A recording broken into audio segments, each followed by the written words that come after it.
बिस्मिल्लाहिर्रहमानिर्रहीम। अस्सलाम वालेकुम नाज़रीन, आप यूट्यूब चैनल देख रहे हैं। मैं इमरान खान हूँ। DGISPR ने BBC को जो इंटरव्यू दिया उसमें बहुत सारी चीज़ें तो नॉर्मल हैं जो पहले भी चलती रही हैं, बलूचिस्तान के हवाले से, पाकिस्तान में लॉ एंड ऑर्डर के हवाले से, इंडिया के साथ लड़ाई के हवाले से, तो वो सारी चीज़ें हम ऑलरेडी जानते हैं।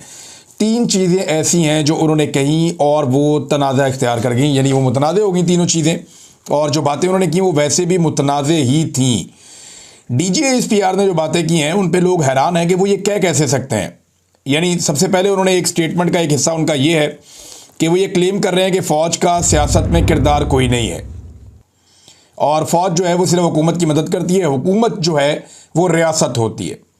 ऐसा नहीं है, रियासत के तो सतून होते हैं और 3 सतूनों से मिलकर रियासत बनती है और रियासत की पूरी एक डेफिनेशन है, आइन के आर्टिकल 8 में लिखी है, उसे जाकर आप पढ़ लें, आपको पता चल जाएगा रियासत क्या होती है। लेकिन चलें, DGISPR ने कहा कि जनाब सियासी जमातों से बातचीत करने में कोई दिलचस्पी नहीं है, फ़ौज सियासत नहीं करती और फ़ौज को सियासत के अंदर ना घसीटा जाए, मुलव्विस ना किया जाए सियासत में, ये DGISPR कह रहे हैं। तो ये बहुत बड़ा तनाज़ा बन गया है, क्योंकि एक तरफ DGISPR के जो बॉस हैं, बल्कि उनके बॉस के भी जो बॉस हैं ख्वाजा आसिफ, वो ये कह रहे हैं कि फ़ौज सियासत कर रही है और पाकिस्तान में कोई जमहूरियत नहीं है, बल्कि यहाँ पे एक हाइब्रिड सिस्टम इस वक्त नाफिज है। ये ख्वाजा आसिफ कह रहे हैं, कोई और नहीं कह रहा। पाकिस्तान के वज़ीर दिफा, ये बहुत इंपॉर्टेंट ओहदा होता है, कम से कम बाकी सारे मुल्कों में तो होता है, पाकिस्तान में अगर रेलू कट्टा बैठा हुआ है वजारत दिफा पे तो ये पाकिस्तान का कसूर है, लेकिन ओहदा तो ये अहमियत का हामिल है। और वज़ीर दिफा ये कह रहा है कि यहाँ पे कोई जमहूरियत नहीं है, बल्कि यहाँ पे एक हाइब्रिड मॉडल जो है उसका नफाज हो गया है। दूसरा, बहुत सारे लोग गवाही दे रहे हैं, मोहम्मद ज़ुबैर ने गवाही दी है, ख्वाजा आसिफ ने यहाँ तक कहा कि इतनी सियासत तो हमने सारी ज़िंदगी में नहीं की जितनी जनरल बाजवा की है। तो जनरल बाजवा की सियासत सब जानते हैं, शहबाज शरीफ से मुलाकातें, डिक्कियों में बैठ के जाना और पहुंचना, और बहुत सारे लोगों से और भी मुलाकातें। ये तो खुद बताया फजल रहमान साहब ने, जिनकी सरबराही में एक अपोजिशन का इत्तेहाद बनाया गया था PDM के नाम से, और उन्होंने खुद बताया कि जनरल बाजवा के कहने पे हमने हुकूमत गिराई थी और वोट ऑफ नो कॉन्फिडेंस हम लेकर आए थे। यानी फ़ौज इसके अंदर मुलव्विस थी, फ़ौजी की आदत। फ़ौजी बेचारा जो बॉर्डर पर खड़ा है उसने क्या मुलव्वस होना है, उसे तो पता ही नहीं होता। वो तो बेचारा वोट डालते हुए भी यही सोचता है जैसे आम पाकिस्तानी सोचता है। वो तो पाकिस्तान की किस्मत बदलते हुए देखना चाहता है जैसे आम पाकिस्तानी देखना चाहता है। लेकिन मैं बात कर रहा हूँ उन जर्नैलों की, उन ताकतवर लोगों की जो बैठ के बंद कमरों में फैसले कर देते हैं। तो यहाँ फ़ौज पूरी तरह से सियासत में मुलव्विस है, हो ही नहीं सकता कि फ़ौज सियासत में मुलव्विस ना हो। इंटेलिजेंस एजेंसीज ने घरों में दाखिल होकर बंदे अगवा किए हैं, बंदों को उठाया है, उनके ऊपर टॉर्चर किया है, अगवा बराए बयान करवाए गए हैं। ISI के, मिलिट्री इंटेलिजेंस के लोगों ने लोगों को पाकिस्तान में जबरी तौर पे लापता किया और लगातार किया है। तो एक तो उनका ये स्टेटमेंट जो है ये बहुत ज़्यादा मुतनाज़ हो गया। दूसरा, जो लापता अफराद के हवाले से उनका एक स्टेटमेंट है, वो बहुत अजीब स्टेटमेंट DGISPR ने दे दिया। उन्होंने कहा कि किसी के पास ये हक नहीं है कि वो किसी को गायब करे, ये DGISPR ने कहा। अब इसकी तफसील आप सुनेंगे तो आप हैरान हो जाएंगे कि पाक फ़ौज के तर्जुबान क्या कह रहे हैं और एक्चुअली जो मिलिट्री एस्टेब्लिशमेंट है वो पाकिस्तान में एजेंसियों के ज़रिए से क्या कर रही है। यहाँ तो लोगों को अगवा करने के बाद उनके कपड़े उतारे गए, उन्हें नंगा किया गया। जमील फारूकी की मिसाल है, शहबाज गिल ने यह कहा था कि उनके भी कपड़े उतारे गए। यही बात जो है वो आज़म सवाती साहब ने कही कि उनको भी नंगा किया गया। तो यहाँ तो लोगों को अगवा करने के बाद उनके कपड़े भी उतारे गए। अब वो ये कहते हैं कि किसी के पास ये हक नहीं है कि वो किसी भी शख्स को गायब करे, उसको उठाए, उसको हफ्ज़े बेजा में रखे। इसकी कोई कानून इजाज़त नहीं देता, हम सख्ती से इसकी मुमानियत करते हैं और जो भी ज़िम्मेदार हैं उन्हें तलाश किया जाता है और उन्हें ज़िम्मेदार ठहराया जाता है। तो DG साहब, मैं बता देता हूँ कौन ज़िम्मेदार है। ये वीलॉग सुन के आप मुझे फ़ोन कर दें, मैं बताता हूँ मुझे किसने अगवा किया था और कैसे किया था। और भाई, मैं तो पुलिस के पास गया था FIR करवाने के लिए। जब मैं ISI की कैद से छूट कर आया और आने के बाद चंद दिन में मेरी हालत ठीक हुई तो मैं गया, मैंने कहा जी मैं अपनी FIR दर्ज करवाऊंगा, पुलिस के पास जाऊंगा। पुलिस ने FIR दर्ज करने से इनकार कर दिया। जजों को आवाज़ें मारता रहा, मुझे इंसाफ दे दो, किसी ने मुझे इंसाफ नहीं दिया। लापता अफराद का एक कमीशन है, उन्होंने भी मेरे से रब्ता नहीं किया। कोई बात करने के लिए तैयार नहीं था, कोई बात सुनने के लिए तैयार नहीं था। और मैं चशमदीद गवाह हूं कि मुझे कौन उठाकर लेकर गया, मैं अफसरान को जानता हूं। मेरे घर के ऊपर ये आप कह रहे हैं ना, ये गैर कानूनी छापे, हफ्ज़े बेजा में रखना और ये चीज़ें नहीं करते। मेरे घर पे 2 दफ़ा जो छापे मारे हैं वो इंटेलिजेंस एजेंसियों के लोगों ने मारे हैं। आगा शेख सरवर के घर पे जो ऑफिसर गया था वही मेरे घर पे आया था और कई मजीद घरों पे उसी ऑफिसर ने छापे मारे हैं। औरिया मकबूल जान साहब के साथ जिसने ओल फोल बकी थी वो भी यही ऑफिसर था, वो साफ बताते हैं, और वही उन्हें उठाकर लाया था। और मुझे खुद उस ऑफिसर ने बताई थी ये बात, और मुझे खुद उस ऑफिसर ने भी ये बात बताई थी उस वक्त जब मैं उनकी कस्टडी में था। तो नादरीन, ये एक तो गलत है कि दोनों चीज़ें गलत साबित हुई। एक तो फ़ौज का सियासत में किरदार है, बिल्कुल है, और दूसरा पाकिस्तान की मिलिट्री एस्टेब्लिशमेंट ने एजेंसियों के ज़रिए से पाकिस्तानियों को जबरी तौर पे लापता किया और बार बार किया है। ये बड़ा सीरियस मसला है। अभी अहमद नूरानी के भाई जो हैं वो हाल ही में वापस आए हैं, बड़ी तकलीफ़ उन्होंने उठाई है। इंतज़ार पंजूता का मामला आपके सामने है, जो हुआ रावलपिंडी से सदाकत अब्बासी के साथ, वो सारा पाकिस्तान जानता उसके साथ क्या हुआ था। फ़ारूक हबीब जो है वो जब प्रेस कॉन्फ्रेंस करने आया तो किनकी कैद से निकल कर आया था, सबको पता था। उस्मान डार के साथ क्या हुआ था, कौन उठाकर ले गया था उसे, सारी दुनिया जानती है कि एजेंसियां उठाकर ले गई थी। वो बेचारे शेख रशीद के साथ क्या हुआ था, चिल्ला कटवा दिया उन्हें पकड़ के। वो सारी ज़िंदगी जनाब उन्होंने फ़ौज के साथ तल्लक बनाए, एंड में फ़ौज ने उन्हें अगवा कर लिया, एजेंसियां उन्हें उठाकर ले गई। वो बेचारे अभी तक रोते हैं, उन्हें यकीन नहीं आता कि मेरे साथ क्या हो गया। साफ़ियों के साथ भी यही हुआ। अहमद फरहाद को कौन उठाकर ले गया था, औरिया मकबूल जान साहब को, आफ्ताब इकबाल साहब को कौन उठाकर ले गया था, समी इब्राहिम साहब को कौन उठाकर ले गया था, ये सारी बातें सबको पता है। मुतीउल्लाह जान को भी उठाया गया था और उसके साथ भी जुल्म किया गया था। तो ये दोनों चीज़ें जो हैं ये गलत साबित होगी। तीसरी एक और चीज़ है, उन्होंने मीडिया के हवाले से कुछ कहा, और मीडिया के हवाले से उन्होंने बड़ा साफ साफ ये कह दिया कि जी मीडिया की तो अपनी पॉलिसी है और उनका अपना एक एडिटोरियल है, और इस पे तो हमारा कंट्रोल नहीं होता। यानी हर मीडिया का अपना एक एडिटोरियल है, उसकी अपनी एक पॉलिसी है, और वो पैमरा के साथ मिलकर करते हैं, और इसके अंदर कोई किसी किस्म का एस्टेब्लिशमेंट का रोल नहीं है। भी पैमरा ने 10 मरतबा अदालतों में आकर कहा कि ये चीज़ हमने मना नहीं की हुई, फिर भी टीवी चैनल नहीं चला पाए। क्यों? क्योंकि मना किया गया था। बाकायदा टीवी चैनल के मालिकान को बुलाकर धमकाया गया एस्टेब्लिशमेंट की जानिब से। ये मीडिया मालिकान बेचारे निजी महफिलों में बताते हैं कि हमें धमकाया गया, हमें बुलाकर कहा गया कि आज के बाद या हमारे रास्ते पे चलोगे या फिर हम तुम्हारा जीना हराम करेंगे। ये कहा गया मीडिया मालिकान को। अल्फाज बड़े सख्त थे, वो मैं यहाँ पे दोहराना नहीं चाह रहा। और मीडिया मालिकान को जब धमकाया जा रहा था तो एक सियासतदान भी वहाँ पे मौजूद था उस वक्त, जो फाइलें उठाकर चल रहा था। तो ये सारी दुनिया जानती है कि मीडिया के साथ क्या हुआ है। यानी मुझे जब नौकरी से निकाला गया तो मुझे बताया गया मेरे चैनल की जानिब से बार बार कि जनाब हमें प्रेशर आता है मिलिट्री एस्टेब्लिशमेंट की जानिब से कि इसको नौकरी से निकालो, हम उनके कहने पे आपको निकाल रहे हैं। हमने उनसे पूछा इसने क्या गलत किया है, गैर कानूनी क्या है, तो वो कहते नहीं बस निकालो इसको, तो निकाल दिया। अरशद शरीफ को नौकरी से किसने निकलवाया, ऐसे ही निकाला गया। साबिर शाकिर को किसने निकाला, ऐसे ही निकाला गया। मुहित पीरजादा को नौकरियों से किसने निकाला, ऐसे ही निकाला गया। अभी हाल ही में हमारे बहुत सारे दोस्तों की नौकरियां छिन गई। कुछ अर्सा काशिफ अब्बासी साहब भी जो हैं वो ऑफियर रहे।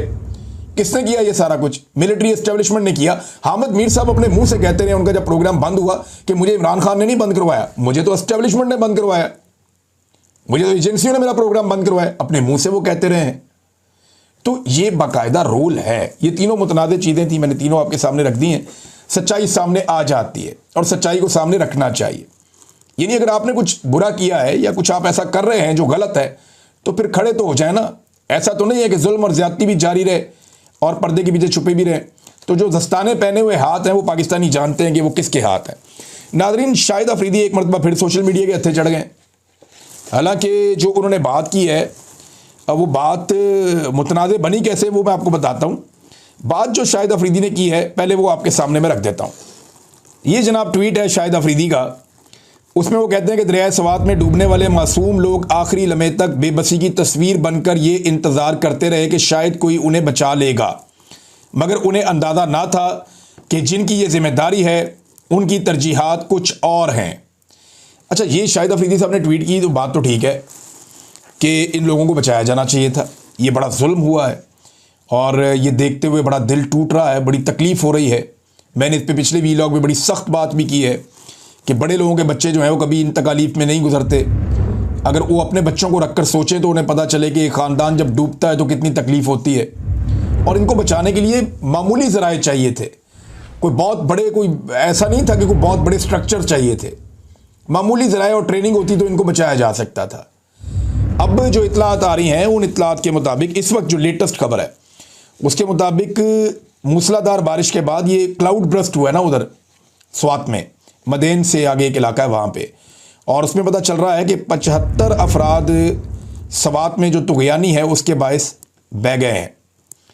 ख़वातीन और बच्चों समेत 75 से ज़ायद अफराद दरिया की मौजों की नज़र हो गए हैं।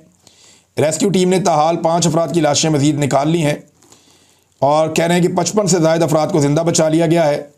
20 से ज़ायद अफराद की तलाश का अमल अभी तक जारी है, जिनका कोई पता नहीं चल रहा।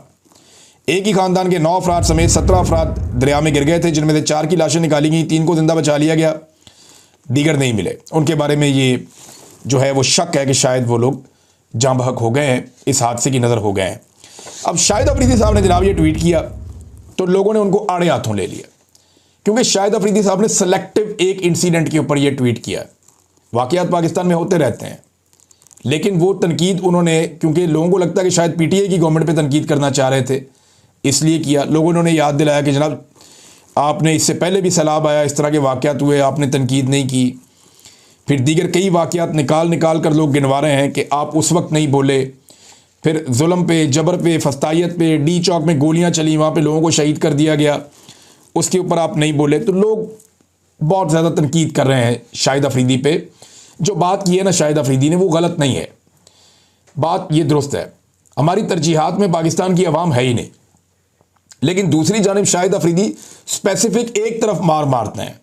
वो ये देखते हैं कि एस्टेब्लिशमेंट के खिलाफ कौन चल रहा है, जो एस्टेब्लिशमेंट के खिलाफ है उस पर चढ़ाई कर देते हैं। शहबाज शरीफ से जितना मर्जी बड़ा ब्लंडर हो जाए, मरीम नवाज जो मर्जी कर ले, वहाँ पे जो है वो शाहिद अफरीदी साहब नहीं बोलेंगे, और वो नहीं बोलते। इसी बात का जो उनके फॉलोअर्स हैं या पाकिस्तान के अंदर जो फैंस हैं या आम पाकिस्तानी हैं, वो उनके ऊपर फिर तनकीद करते हैं और उनको आड़े हाथों ले लेते हैं। एक और नाज़रीन, एक बड़ा तौहीन अमेज़ मंजर है जो मैंने देखा, ये भी बड़ा तकलीफ दे है। एक तो सानिया हुआ और उसके ऊपर एक सानिया और हो गया। स्वात इंतज़ामिया ने, ये मोहम्मद फ़हीम साहब ने ये खबर दी कि स्वात इंतज़ामिया ने सैलाब में जाँ बहक होने वालों के लिए जो ताबूत भिजवाए, वो टीएमए के कचरा उठाने वाली गाड़ी के अंदर भिजवाए। ये गाड़ी आप देख लें, ये हालात आप चेक करें, कितनी तकलीफ दे बात है। ये कचरा उठाने वाली गाड़ी है और इसके अंदर ताबूत भिजवा रही है स्वात की इंतज़ामिया कि जनाब इनके अंदर जो शोहदा हैं उनको लाया जाए। अब ये सिविलियंस की इज़्ज़त है इस मुल्क के अंदर, ये इंतहाई अफसोसनाक बात है। ये जो लोग जाँ बहक हो गए हैं, इनकी ताबूत तो किसी सही गाड़ी के अंदर भेज देते। बेशुमार गाड़ियाँ वहाँ मौजूद हैं, तो कचरा उठाने वाली गाड़ी के अंदर अगर इनके ताबूत आप भेजेंगे तो ये अच्छा जेस्चर नहीं है। इसके ऊपर इंक्वायरी होनी चाहिए और माफ़ी मांगनी चाहिए। और जो स्वात में इंतज़ामिया इसके लिए रिस्पॉन्सिबल है, चाहे वो NDMA है, चाहे वो PDMA है, चाहे वो वहाँ का DC है, इन लोगों को मुस्ताफ़ी होना चाहिए। जो लोग ज़िम्मेदार हैं उन्हें मुस्ताफ़ी होना चाहिए। और आप देख लीजिएगा, ये वाक़े के बाद कोई भी इस्तीफ़ा नहीं देगा, बल्कि कोशिश करेंगे कि जान बच जाए, एक दूसरे के ऊपर डालेंगे और किसी एक आधे को ट्रांसफ़र कर दिया जाएगा, एक जगह से हटा के दूसरी जगह लगा दिया जाएगा, अगर ज़्यादा से ज़्यादा इंक्वायरी हुई तो भी। वरना इस तरह के वाक़यात के ऊपर कोई इंक्वायरी भी नहीं करता पाकिस्तान के अंदर। ये समझते हैं रूटीन है, कीड़े मकोड़े हैं, ये मरते रहते हैं, खैर है इनकी। नाज़रीन, अदलिया की पाकिस्तान में हालत ये हो गई है कि ये वाले फ़ैसले के बाद मैं लोगों की राय देख रहा था, मैसेजेस पढ़ रहा था, तो पाकिस्तान का बच्चा बेंच या जज की शक्ल देख के पहचान जाता है कि अब ये क्या फ़ैसला करने वाला है। अदलिया की ये हालत हो गई है इस मुल्क के अंदर। यानी किस लेवल की नाइंसाफ़ी होने वाली है, ये जानने के लिए पाकिस्तान का बच्चा सिर्फ जज की शक्ल देखता है और बताता है कि ये जज नाइंसाफ़ी के किस लेवल पे जाने वाला है। काजी फ़ायद ईसा वो जुल्म और बर्बरियत करके गए हैं इस अदालत के साथ, ऐसा सत्यानाश और बेड़ा गर्क करके अदलिया के पूरे निज़ाम का चला गया काजी फ़ायद ईसा। और तारीख के अंदर स्याह नाम के साथ याद रखा जाएगा, स्याह धब्बे के तौर पे याद रखा जाएगा काजी फ़ायद ईसा को, क्योंकि उन्होंने 13 जनवरी वाला फ़ैसला और उसके बाद मुतनाज़ तरीन जो उनके फ़ैसले थे, उनकी वजह से पाकिस्तान कई दहाइयाँ पीछे चला गया। सारी डेमोक्रेसी तबाह हो गई, कोई रूल ऑफ लॉ नहीं है, कोई फ्रीडम ऑफ स्पीच नहीं है। हर चीज़ छीनने का आगाज़ काजी फ़ायद ईसा साहब की उस ढिठाई से हुआ जो उन्होंने इस मनसब के ऊपर बैठकर अपनाई थी। अब हामिद खान साहब कहते हैं कि 13 जजेस का फ़ैसला कभी भी 10-12 जजेस जो है वो रिव्यू नहीं कर सकते। जो बेंच बना वो आइन और कानून के खिलाफ था, लिहाजा इस बेंच का फ़ैसला भी बातिल है। लगता है ये मामला फिर अदालत में चैलेंज कर देंगे, हो सकता है चैलेंज हो भी जाए, लेकिन मखसूस नशिस्तें तो दे दी गई PDM की जमातों को और अब उनके पास 2/3 अक्सरियत है। ये पाकिस्तान की तारीख में पहली दफ़ा हो रहा है कि जिस हुकूमत के पास सिर्फ और सिर्फ 17 सीटें थीं, उन्हें पाकिस्तान की मिलिट्री एस्टेब्लिशमेंट ने सीटें दिलवा दिलवा कर 1.5 साल के अरसे में 2/3 अक्सरियत तक पहुंचा दिया। और अगर इन्होंने 1.5 साल का अरसा और गुजार दिया ना तो ये 100% अक्सरियत भी ले सकते हैं। कोई पता नहीं, पाकिस्तान की मिलिट्री एस्टेब्लिशमेंट इन्हें 100% अक्सरियत भी दिलवा दे और पाकिस्तान की तारीख में ऐसी आईनी तब्दीलियां करवा दें या आइन का हुलिया इस हद तक बिगाड़ दें कि आइन पहचाना ही ना जाए कि ये 1973 का आइन है। अभी कुछ लोग ऐसी बातें कर रहे हैं कि शायद आइन का हुलिया मजीद बिगाड़ के मिलिट्री एस्टेब्लिशमेंट अपने बड़ों के लिए नए रास्ते निकालने जाएगी और उनके लिए ज्यादा ताकत हासिल करने की कोशिश करेगी। चलें, जब ये होता है तो देख लेते हैं। लेकिन इसहाक डार साहब ने एक स्टेटमेंट दिया, ये स्टेटमेंट के ऊपर रोला पड़ा हुआ है। इस पे मुश्ताक अहमद साहब ने एक बड़ा ज़बरदस्त अपना एक स्टेटमेंट भी दिया है। लेकिन पहले आप ये देख लें कि इसहाक डार साहब ने कहा क्या। इसहाक डार साहब के हवाले से एक स्क्रीनशॉट उन्होंने शेयर किया जिसमें वो कहते हैं कि हम उस वक्त तक इसराइल को मानने के लिए तैयार नहीं हैं जब तक फ़लस्तीन का 2 कौमी हल नहीं माना जाता। इसहाक डार, अच्छा, अब ये 2 कौमी हल जो है इसको लोग मुतनादे करार देते हैं। यानी 2 तरह की सोच है फ़लस्तीन और इसराइल के मामले को लेकर।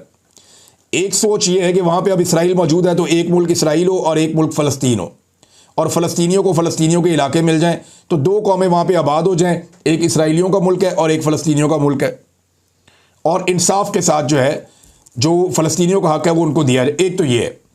अब इसके अंदर जो है वो एक तरह के लोग समझते हैं कि इसराइल को ज़्यादा दिया जाए, दूसरी तरह के लोग समझते होंगे कि फ़लस्तीन को ज़्यादा दिया जाए। तो ये 2 कौमी नज़रिए की तर्ज के ऊपर या 2 कौमी हल के तौर के ऊपर इसको एक मकतबा फ़िक्र या सोचने वाले लोग जो हैं वो ये कहते हैं, और ये इसहाक डार साहब उन्हीं की नुमाइंदगी कर रहे हैं। दूसरे लोग ये कहते हैं कि जनाब इसराइल को तो वजूद ही कोई नहीं है, इसे तस्लीम ही नहीं किया जा सकता। कायद-ए-आज़म मोहम्मद अली जिन्ना ने कहा था कि हम किसी सूरत इसराइल को तस्लीम नहीं करेंगे, इसलिए कि ये उम्मत के कलब में घुसाया गया खंजर है, नाजायज़ रियासत है, हम इसे मान ही नहीं सकते। और उस वक्त भी अक़वाम मुत्तहिदा ने बैतुल मक़दस शहर के साथ फ़लस्तीनी रियासत के साथ 2 रियासती हल दिया था, लेकिन कायद-ए-आज़म ने अक़वाम मुत्तहिदा का ये 2 रियासती हल मुस्तरद कर दिया था। तो अब कैसे हो सकता है, ये बात अब सेनेटर मुश्ताक अहमद खान साहब कह रहे हैं और दूसरी तरफ की राय रखने वाले लोग ये बात कह रहे हैं। अब ये 2 अलग अलग ओपिनियन है, इन 2 अलग अलग ओपिनियन में से कौन सी ठीक है कौन सी गलत है, इसके ऊपर डिबेट आने वाले दिनों में चलेगी। लेकिन दोनों तरफ के लोग जो हैं वो कुछ भी कह लें, अब मुझे नहीं लगता कि पाकिस्तान के लिए इसराइल को तस्लीम करना कोई इतना आसान काम होगा। जो भी आर्मी चीफ उस वक्त होगा, क्योंकि देखिए हुकूमत तो आर्मी चीफ की होती है ना पाकिस्तान में, अभी तक सिविलियन गवर्नमेंट की तो हुकूमत होती नहीं है। शहबाज शरीफ ना 3 में ना 13 में, लेकिन ये भी रगड़े में आ जाएंगे। जो भी हुकूमत में होगा या आर्मी चीफ होगा उस वक्त जब इसराइल को तस्लीम किया जा रहा होगा, अगर किया गया तो जैसा कि इसहाक डार साहब ने एक इशारा दिया है, कंडीशन एक उन्होंने दी है, तो उसके लिए बड़ी मुश्किलात हो जाएंगी। उसके लिए बहुत बड़े पैमाने पर मुश्किलात हो जाएंगी। पाकिस्तान के अंदर पब्लिक का एक सैलाब आ जाएगा। लोगों को 70-75 साल से इस बात पे कायल किया गया है, तो एकदम आप जब दूसरी चीज़ करेंगे तो उसका रिएक्शन आएगा। अब वो रिएक्शन कितना आता है इसके बारे में भी कुछ कहा नहीं जा सकता। हाँ, एक रिएक्शन आया है और ये सहाफ़ी हैं अहमद नूरानी साहब, जिनके भाइयों के बारे में थोड़ी देर पहले भी मैंने बात की। अहमद नूरानी साहब ने अमरीकी कांग्रेस की Tom Lantus human rights commission में इन्होंने एक स्टेटमेंट दिया है अहमद नूरानी साहब ने, और इन्होंने बताया कि किस तरीके से इनके भाइयों को जबरी तौर पे लापता किया गया, और उसके पीछे वजह बताते हैं कि उन्होंने मिलिट्री जर्नल्स के ख़िलाफ़, ख़ासतौर पे जनरल बाजवा और जनरल आसिम मुनीर साहब के ख़िलाफ़ कुछ करप्शन की स्टोरीज़ की थी, उनकी फैमिलीज़ को लेकर कुछ स्टोरीज़ की थी, और उसके बाद उनको धमकाया भी गया और उनकी फैमिली को हरासा भी किया गया और उनके 2 भाइयों को जबरी तौर पे लापता भी किया गया। ये सारी चीज़ें उन्होंने कांग्रेस की Tom Lantus human rights commission में अहमद नूरानी साहब ने ये स्टेटमेंट दिया है। और ये ऐसी चीज़ नहीं है जिसको फेंक दिया जाए, इन चीज़ों के असरात होते हैं और आने वाले दिनों में आप देखेंगे ह्यूमन राइट्स का मामला जो है वो ऐसे ही दब नहीं जाता, वो मौजूद रहता है, और जो भी जुल्म आप करते हैं वो पलट कर आता है, आपको उसका सामना करना पड़ता है, उसका जवाब देना पड़ता है। इसके बगैर आप सर्वाइव नहीं कर सकते। नादरीन, चीनी पे जो डकैती मारी गई है ना, इसके ऊपर तो इस वक्त अपोजिशन को पूरा जोर लगाना चाहिए। काम ही नहीं कर रहा, अवाम की जेब पे डाका पड़ रहा है। अवाम इस वक्त जो चीनी खरीद रही है उसमें लगभग 80 रुपये इजाफी पे कर रही है, और ये वो 80 रुपये इजाफी हैं जो पे करने पड़ रहे हैं अवाम को कि इन्होंने अपना शौक पूरा किया है। पहले चीनी की एक बहुत बड़ी मिकदार लगभग 7 लाख टन ये चीनी पाकिस्तान से बाहर भिजवा दी और उसके ऊपर कमीशन खा लिया, पैसा कमा लिया। अब बाहर से चीनी वापस मंगवा ली, उसके ऊपर भी कमीशन खा लिया और पैसा कमा लिया। और ये भिजवाने और मंगवाने के चक्कर में चीनी को जो महंगा कर दिया वो कर दिया लगभग 61% तक चीनी महंगी हो गई। ये किया पाकिस्तान की सरकार ने पाकिस्तान के शहरियों के साथ। कोई अगर बनाना रिपब्लिक ना होता या कोई ऐसा मुल्क होता जिसमें आइन और कानून होता तो इन सारों की गर्दनें लंबी हो जाती या इनको जेल हो जाती और इनको उम्र कैदें हो जाती कि तुमने अवाम की जेब पे डाका डाला कैसे। भाई जब एक चीज़ पाकिस्तान में पैदा हुई और पाकिस्तानियों के इस्तेमाल की थी, पहले तुमने उसे बाहर भेज दिया और बाद में वही चीज़ वापस पाकिस्तान में मंगवा दी। हालांकि वो चीज़ ख़राब होने वाली चीज़ भी नहीं है, अगर वो पड़ी रहे तो पूरा साल इस्तेमाल की जा सकती है। लेकिन माफियाज को फ़ायदा देने के लिए, शुगर माफिया को फ़ायदा देने के लिए इस हुकूमत ने चीनी के मामले के ऊपर एक बड़ी डकैती मारी है। तो नाज़रीन, अब तक के लिए इतने, अपना ख्याल रखिएगा, अपने चैनल का भी। अल्लाह हाफिज़।